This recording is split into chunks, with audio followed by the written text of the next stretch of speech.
भक्तों, ओम नमः शिवाय, श्री शिवाय नमस्तुभ्यम, जय श्री महाकाल। जी हाँ भक्तों, आप सबको भी पता है कि सावन का पावन महीना चल रहा है। जी हाँ भक्तों, हिंदू धर्म का, सनातन धर्म का जो सबसे बड़ा महीना माना जाता है श्रावण का, वो चल रहा है।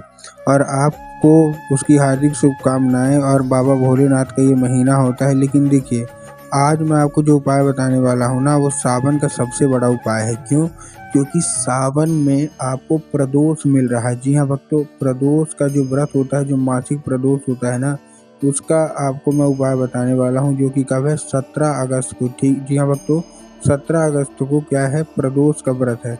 तो अगर आपकी कोई भी ऐसी मनोकामना है जो कि वर्षों पुरानी है और अभी तक भी पूरी नहीं हो रही है, तो आपको टेंशन लेने की ज़रूरत नहीं है। आज जो मैं आपको उपाय बताने वाला हूँ, अगर आपने केवल उतना ही उपाय कर लिया, तो आप खुद देखेंगे कि आपकी सारी की सारी जो इच्छा है, सारी की सारी जो मनोकामना है, जो कि वर्षों पुरानी है और अभी तक पूरी नहीं हो रही है, तो अवश्य रूप से आपकी मनोकामना जो है ना, वो पूरी होगी ही होगी।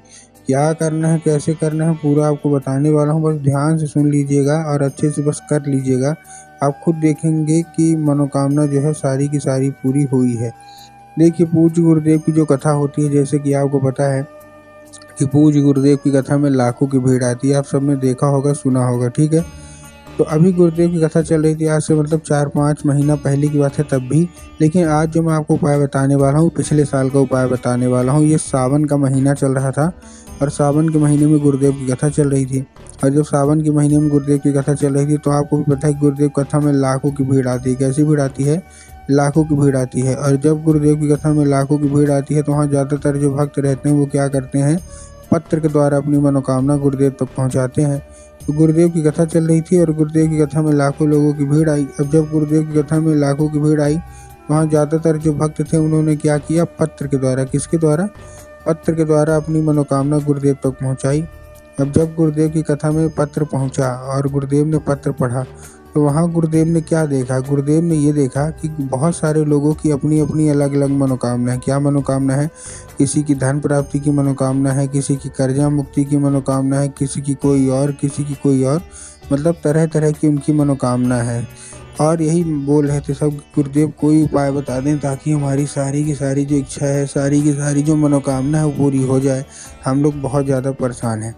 जब गुरुदेव ने ये देखा, तब गुरुदेव ने 2 से 3 उपाय बताए और कहा, केवल और केवल ये उपाय कर लेना, तुम्हारी जो भी इच्छा है, जो भी मनोकामना है ना, अवश्य रूप से मनोकामना पूरी होगी ही होगी।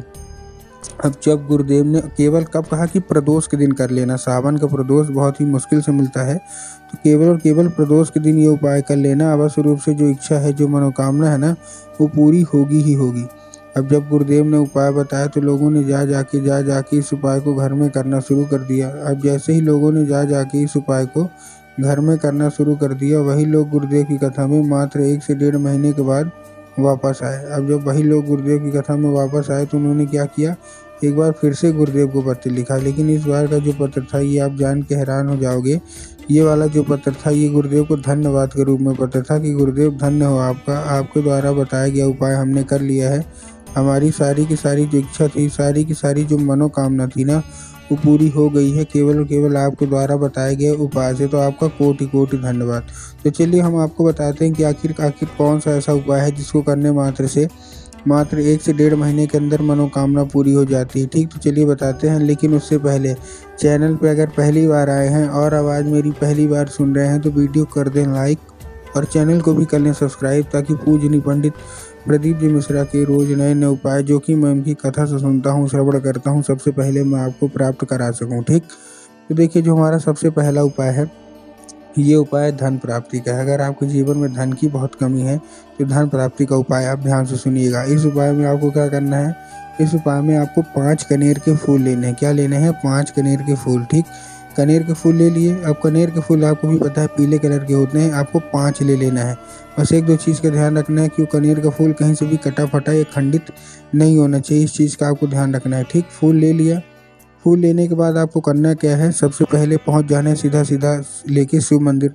अब जैसे ही शिव मंदिर पहुंच गए, अब आपको करना क्या है? जैसे आप शिव मंदिर पहुंच गए, सबसे पहले आपको दक्षिण दिशा में खड़े होना है और अपना जो चेहरा है वो उत्तर की ओर कर लेना है। अब देखिए, दक्षिण और उत्तर में भी बहुत सारे लोग कंफ्यूज होते हैं कि दक्षिण क्या है, उत्तर क्या है, हमको थोड़ा साफ साफ बताओ। तब गुरुदेव ने साफ साफ बताया है कि जो शिव मंदिर की जिधर साइड जलाधारी होगी आपको अपना चेहरा उधर साइड करके खड़े हो जाना है। ठीक, खड़े हो गए। खड़े होने के बाद आपको क्या करना है, एक नाम लेके, महादेव का बहुत ही सुंदर सा नाम है कुंदकेश्वर महादेव। तो बस आपको करना क्या है, आपको कुंदकेश्वर महादेव का नाम लेके उन्हीं का स्मरण करके आपको क्या करना है, चुपचाप से आपको अर्पित कर देना है। ठीक है, ये था कौन सा, ये मतलब पहली जगह था। अब दूसरा जो है वो माता शोक सुंदरी के ऊपर अर्पित करना है। अब देखिए बहुतों को तो माता शोक सुंदरी की जगह ही नहीं पता होती, तब गुरुदेव ने बताया कि जो जलाधारी है, जलाधारी के बिल्कुल बीचों बीच किसकी जगह होती है, माता शोक सुंदरी की। तो आपको करना क्या है, माता शोक सुंदरी की जगह पे आपको दूसरे जो फूल है वो अर्पित करना है। ठीक, उसके बाद जो हमारा तीसरा फूल है वो भगवान गणेश की जगह में। अब देखिए भगवान गणेश की जगह कहाँ होती है, जैसे ही जो जलाधारी है ना, जलाधारी के लेफ्ट मतलब बाएं साइड में भगवान गणेश की जगह होती है। तो आपको करना क्या है, तीसरा फूल वहाँ अर्पित कर देना है। ठीक, अब हम आते हैं अपने चौथे फूल में। तो जो चौथा फूल है वो आपको हस्तकमल, माता पार्वती का जो हस्तकमल होता है, तो चौथा फूल आपको माता पार्वती के हस्तकमल पे अर्पित करना है। ठीक, 4 फूल हो गए।